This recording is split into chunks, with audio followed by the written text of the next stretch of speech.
नमस्कार दोस्तों, एक बार फिर से स्वागत है आप सभी का अतुल्य आरएस के इस डिजिटल प्लेटफॉर्म पर। तो दोस्तों, हमने शुरू किया था सेकंड ग्रेड अध्यापक भर्ती परीक्षा यानी कि वरिष्ठ अध्यापक जो भर्ती परीक्षा होता है उसका पेपर फर्स्ट।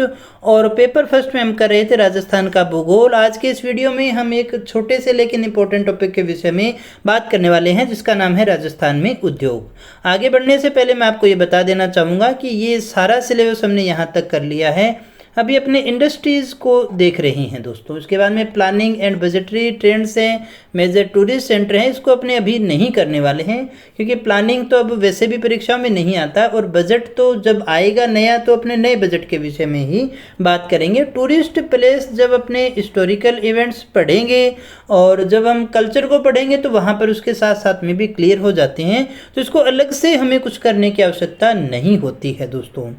फिर भी जो ज़रूरी बातें होती हैं वो मैं आपको ज़रूर करवाऊंगा, लेकिन इसकी अभी अपने को टेंशन नहीं लेनी है। मैं भी नेक्स्ट क्लास में अपने आगे का टॉपिक जो है राजस्थान इतिहास के विषय में बात करने वाले हैं। कालीबंगा, आहड़, गणेश्वर, इनके विषय में बात करने वाले हैं दोस्तों।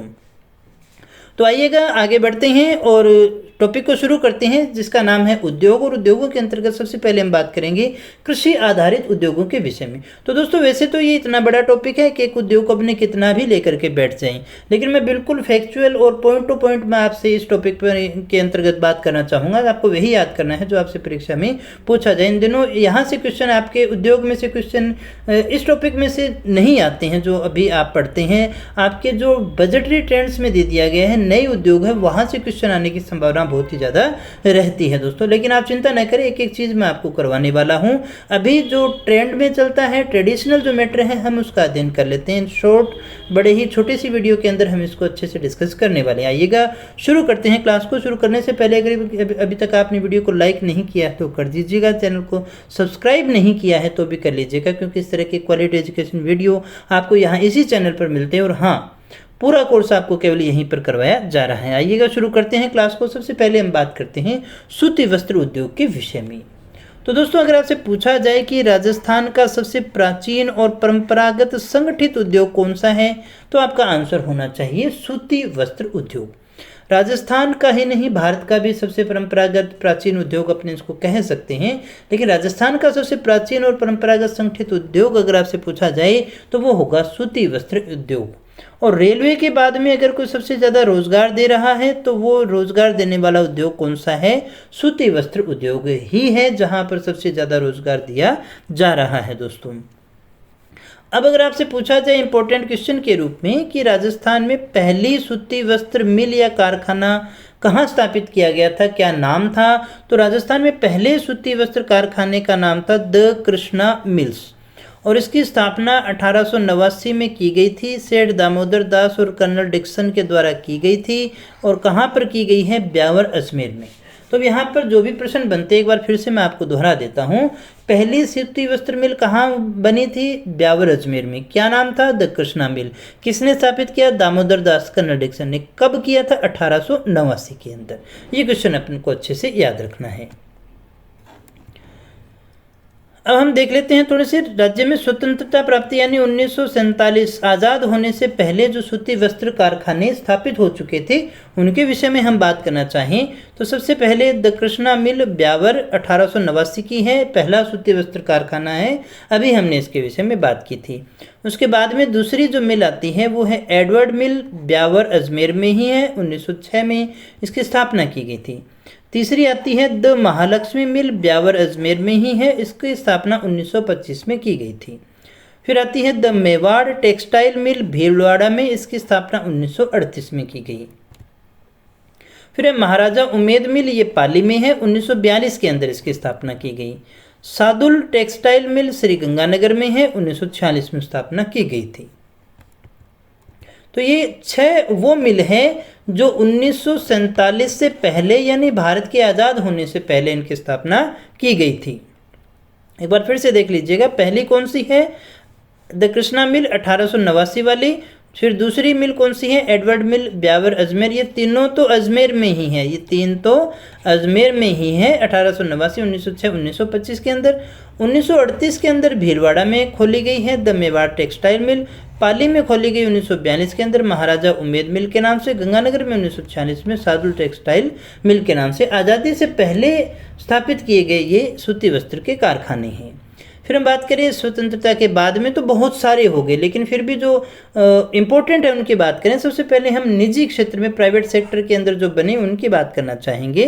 तो सबसे पहले यहाँ हम देखते हैं आदित्य कॉटन मिल कहाँ है, किशनगढ़ अजमेर में है दोस्तों। निजी क्षेत्र की है। The Vijay cotton mill Vijaynagar में है।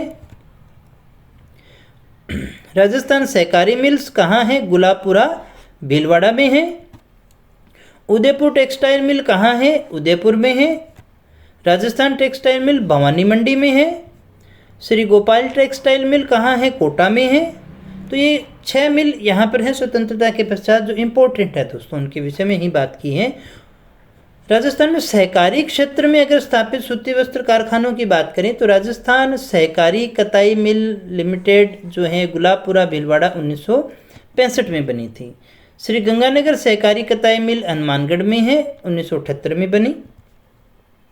गंगापुर श्री सहकारी कताई मिल गंगापुर भीलवाड़ा में बनी 1981 में। लेकिन वित्तीय रुग्णता यानी कि पैसे की कमी के कारण राष्ट्रीय वस्त्र निगम के द्वारा 1974 में राजस्थान की 3 सूती वस्त्र मिल, जिनका नाम नीचे पढ़ेंगे हम, उनको अधिग्रहित कर लिया गया और सूती वस्त्र उद्योग को सार्वजनिक क्षेत्र का दर्जा दे दिया गया दोस्तों। कौन कौन सी है, एडवर्ड मिल, महालक्ष्मी मिल और विजय कॉटन मिल, इन तीनों को मिला करके सार्वजनिक क्षेत्र का दर्जा दे दिया गया। इन तीनों को सूती वस्त्र मिल्स को अधिग्रहित कर लिया गया सरकार के द्वारा। राजस्थान में सहकारी और निजी क्षेत्र की सूती वस्त्र कारखानों के नियंत्रण, निर्देशन और संचालन के लिए 1 अप्रैल 1993 को जयपुर में स्पिनफेड की स्थापना की गई। किसकी स्थापना की गई दोस्तों, स्पिनफेड की। अब देखिएगा क्यों की गई है, सहकारी और निजी क्षेत्र की जो सूती वस्त्र के कारखाने हैं उनका नियंत्रण, निर्देशन, संचालन सही ढंग से हो सके, इसलिए 1 अप्रैल 1993 को जयपुर में स्पिनफेड की स्थापना की जाती है। इसमें 3 तो सहकारी और एक निजी क्षेत्र की जो मिल है उनको आपस में जोड़ दिया जाता है, मिला दिया जाता है। कौन कौन सी है, राजस्थान सहकारी मिल गुलाबपुरा वाली, राजस्थान सहकारी कताई मिल गुलाबपुरा सहकारी क्षेत्र वाली, श्री गंगानगर सहकारी कताई मिल हनुमानगढ़ वाली और गंगापुर सहकारी कताई मिल गंगापुर वाली, इन सभी को मिला करके स्पिनफेड की स्थापना की गई, जिसका पूरा नाम राजस्थान राज्य सहकारी स्पिनिंग एंड वीविंग मिल संघ के नाम से हम इसको जान सकते हैं दोस्तों। फिर हम बात करें चीनी उद्योग की। चीनी के बारे में आप सभी जानते हैं, जरूरी बातें जो मैं यहाँ पर करना चाहूँगा। तो राजस्थान का दूसरा बड़ा कृषि आधारित उद्योग सूती वस्त्र के बाद में हम कहें तो यही रह जाता है। ये सबसे बड़ी इसकी विशेषता है, तीनों क्षेत्रों में कार्यरत है और यही क्वेश्चन सबसे ज़्यादा पूछा जाता है। तीनों क्षेत्र मतलब निजी क्षेत्र में भी है, सार्वजनिक में भी है और साथ ही साथ सहकारी में भी है। सहकारी क्षेत्र हो गया, सार्वजनिक हो गया और निजी क्षेत्र हो गया, तीनों क्षेत्र में है। निजी क्षेत्र में जो बना वो पहला कारखाना भी है, इसका नाम है मेवाड़ शुगर मिल। कहाँ है, भोपाल, सागर, चित्तौड़गढ़ में है। तो चीनी का पहला कारखाना मेवाड़ शुगर मिल के नाम से भोपाल सागर में प्राइवेट सेक्टर के अंदर स्थापित किया गया था 1932 के अंदर। दूसरा जो कारखाना है वो 1956 में बना द गंगानगर शुगर मिल्स के नाम से, गंगानगर, और ये जो है वो सार्वजनिक क्षेत्र का था। चुकंदर से चीनी बनाने का एशिया का पहला कारखाना इसे मानते हैं अपने। गन्ने से नहीं, यहाँ पर चुकंदर से चीनी बनती है। और यहाँ पर इसके सलरी से देखिएगा जो है शराब भी बनती है। गंगानगर शुगर मिल जो है वो मदिरा भी बनाती है। तृतीय कारखाना जो है 1965 में केशवराय पाटन शुगर मिल के नाम से बूंदी में स्थापित किया गया, ये सहकारी क्षेत्र का था। फिर हम बात कर लेते हैं वनस्पति घी उद्योग की। तो इसमें ज़्यादा कुछ प्रश्न नहीं बनते हैं। प्रथम कारखाना 1964 में भीलवाड़ा में स्थापित किया गया था। वर्तमान में 4 कारखाने हैं जयपुर के अंदर, एक चित्तौड़गढ़ में है, एक भीलवाड़ा में है दोस्तों। बस इतना ही था इसमें। खनिज आधारित कुछ उद्योगों के विषय में हम बात कर लेते हैं। तो सीमेंट उद्योग की बात करें, हम यहाँ वो नहीं जाएंगे, सीमेंट कैसे बननी प्रारंभ हुई, क्या करना है, हम डायरेक्ट हमारे क्वेश्चंस पे आते हैं जो आपसे परीक्षा में पूछे जाते हैं। तो खनिज आधारित अगर सबसे बड़ा उद्योग पूछा जाए तो सीमेंट उद्योग है दोस्तों, और ये पूर्णतया निजी क्षेत्र में है। इसमें प्राइवेट प्लेयर ही काम कर रहे हैं, गवर्नमेंट के सेक्टर्स में काम नहीं कर रहा है दोस्तों। राजस्थान में सीमेंट बनाने के लिए सबसे अधिक कारखाने अगर आपसे पूछे जाएं तो कहाँ हैं? चित्तौड़गढ़ में हैं। प्रश्न आपसे पूछा जाए सीमेंट बनाने के सबसे ज़्यादा कारखाने कहाँ हैं? चित्तौड़गढ़ में है दोस्तों। सीमेंट उत्पादन में पहले स्थान पर है चित्तौड़गढ़। जब यहाँ पर सबसे ज़्यादा कारखाने हैं तो पहला स्थान भी इसी का हो ही जाता है। राजस्थान सीमेंट उत्पादन में भारत में भी प्रथम स्थान रखता है, ये भी याद रखिएगा। सीमेंट बनाने के कौन कौन से कारखाने हैं? तो ये तो अपने पढ़ चुके हैं सारी की सारी चीज़ें। कारखानों की बात करें तो जेके सीमेंट निम्बाहेड़ा चित्तौड़गढ़ ये सर्वाधिक उत्पादन क्षमता वाला है। जेके सीमेंट निम्बाहेड़ा चित्तौड़गढ़ में है। इसके बाद में लाफार्ज सीमेंट है, निम्बाहेड़ा चित्तौड़गढ़ फ्रांस से संबंधित है ये। और अल्ट्राटेक सीमेंट जो है वो कोटपुतली में है, जयपुर में है। और सर्वाधिक सीमेंट उत्पादन का यहाँ पर होता है दोस्तों, उत्पादन यहाँ हो रहा है। श्रीराम सीमेंट श्री रामनगर कोटा में है, यहाँ पर न्यूनतम उत्पादन होता है। वैसे ये कोई ज़रूरी फैक्ट तो नहीं है, बस फैक्ट्रियों को याद रख सकते हैं आप। श्री सीमेंट ब्यावर अजमेर में है। राजश्री सीमेंट खारिया मीठापुर नागौर में है। मंगलम सीमेंट जो है वो मोडक कोटा में है। माही सीमेंट बांसवाड़ा में है दोस्तों। बिनानी सीमेंट सिरोही में है। चेतक सीमेंट चित्तौड़गढ़ में है। बिड़ला सीमेंट चित्तौड़गढ़ में है। त्रिशूल सीमेंट सवाई माधोपुर में है। एसीसी सीमेंट लाखेरी बूंदी में है, पहला कारखाना मानते हैं। अगर आपसे पूछा जाए राजस्थान में सीमेंट का पहला कारखाना लाखेरी बूंदी में बना था। सफ़ेद सीमेंट के कारखाने भी हैं जहां से प्रश्न आपसे पूछा जाता है। जेके वाइट गोटन नागौर 1984 में है। बिड़ला वाइट सीमेंट खारिया खंगार जोधपुर में है। अंबुजा वाइट सीमेंट मुंडवा नागौर में है दोस्तों। तो दोस्तों ध्यान दीजिएगा, जो मैं करवा रहा हूँ बिल्कुल जो ज़रूरी फैक्ट है वो मैं आपको सारे करवा रहा हूँ। घबराने की चिंता करने की बिल्कुल भी बात नहीं है। कम से कम पहले आप इतना याद कीजिएगा, मैं आपको सारा मैटर दे करके जाऊँगा। यहाँ टाइम पास करना मेरा मकसद बिल्कुल ही नहीं है, अन्यथा इसी क्लास को मैं 2 दिन चला सकता हूँ। आराम से एक एक चीज़ में अपने टाइम लगाते रहें, लेकिन मैं चाहता हूँ कि जल्दी से जल्दी आपका सिलेबस हो। और जब आप इसको रिवाइज करना चाहें तो वीडियो को देखें, तब आपका टाइम बचे दोस्तों। इसीलिए इस प्रकार से ही इन क्लासेस का निर्माण किया जा रहा है। तो क्लास से इसी प्रकार से जुड़ी रहिएगा। और किसी प्रकार की कोई दिक्कत हो, कमी हो तो कमेंट करके ज़रूर बताइएगा। सारे कमेंट मैं पढ़ता हूँ और कोशिश रहती है कि सभी कमेंट के जवाब आपको दिए जाते हैं दोस्तों। अगर फिर भी कोई क्वेरी हो तो आप हमारे टेलीग्राम चैनल से जुड़े हुए हैं, नहीं जुड़े हुए हैं तो जुड़ जाइएगा, वहाँ पर आप प्रश्न भी पूछ सकते हैं दोस्तों। अन्यथा हमारे हेल्पलाइन नंबर के द्वारा भी आप मुझसे बात कर सकते हैं दोस्तों। आप मुझे व्हाट्सएप भी भेज सकते हैं, नंबर आपको मिला हुआ है, जहां से आप जो है व्हाट्सएप के द्वारा कोई अपनी बात कहना चाहते हैं तो वो कह सकते हैं। क्लासेस आपके लिए कोई सुझाव हो तो बिल्कुल कमेंट करके दीजिएगा, मुझे बड़ा अच्छा लगेगा। अगर आप मुझे मेरी कमियां भी बताएंगे और कुछ सुधार बताएंगे तो आप ही के लिए है क्लासेस, सुधार उसमें कर लिया जाएगा दोस्तों। आगे बढ़ते हैं और हम बात करते हैं संगमरमर उद्योग की। तो यहाँ पर संगमरमर प्रोसेसिंग इकाइयों की बात करें, सबसे ज़्यादा राजसमंद में रह गई। संगमरमर मूर्ति का उद्योग जयपुर में रह गया। संगमरमर मंडी अगर आपसे पूछा जाए तो वो मार्बल मंडी किशनगढ़ अजमेर में है। कांच उद्योग के विषय में बात करें तो खनिज आधारित दूसरा सबसे बड़ा उद्योग तो यही नहीं है दोस्तों, लेकिन कांच बनाने के कारखाने की अगर हम बात करें, ये इसको काट दीजिएगा, कांच बनाने के कारखाने कहाँ हैं तो the high tech precision glass factory कहाँ है? धौलपुर में है, सार्वजनिक क्षेत्र की है दोस्तों।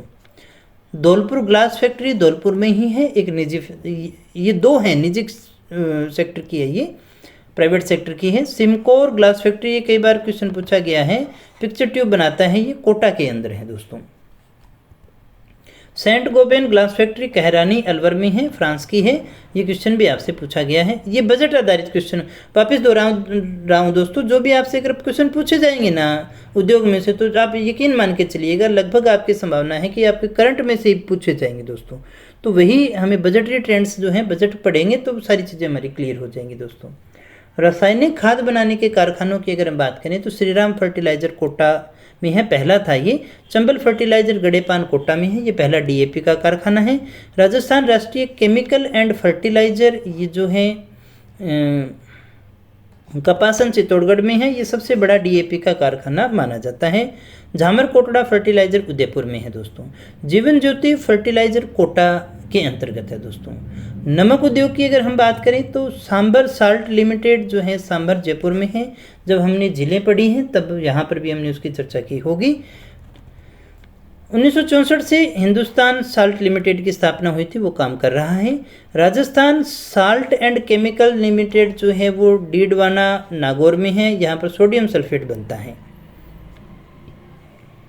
राजस्थान साल्ट लिमिटेड पंचभद्रा बाड़मेर में है। खाने योग्य सबसे बढ़िया श्रेष्ठ नमक जो है वो यहाँ का माना जाता है दोस्तों। तो दोस्तों बस इतना ही था, इसमें ज़रूरी बातें कुछ रह गया होगा तो नेक्स्ट क्लास में कोशिश करेंगे, अदरवाइज अपने नया टॉपिक शुरू करेंगे दोस्तों। ये काफ़ी हो चुका है, काफ़ी क्लासेस इसकी हो चुकी हैं, हर चीज़ हमने अच्छे से की है। तो दोस्तों आज के लिए इतना ही, मिलते हैं नेक्स्ट क्लास में कुछ और नए तथ्यों के साथ, कुछ और नई जानकारी के साथ। तब तक यूँ ही बने रहिए हमारे साथ। Thank you very much.